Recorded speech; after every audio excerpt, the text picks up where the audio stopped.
So this is how to make keepouts on your solder mask in ExpressPCB Classic. So you want to go to the View tab and select Options, and then you'll see right here you got View Top Solder Mask or View Bottom Solder Mask.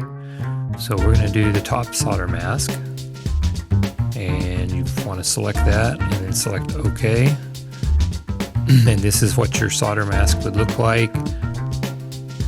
These would be the openings in your solder mask, would be the bright red.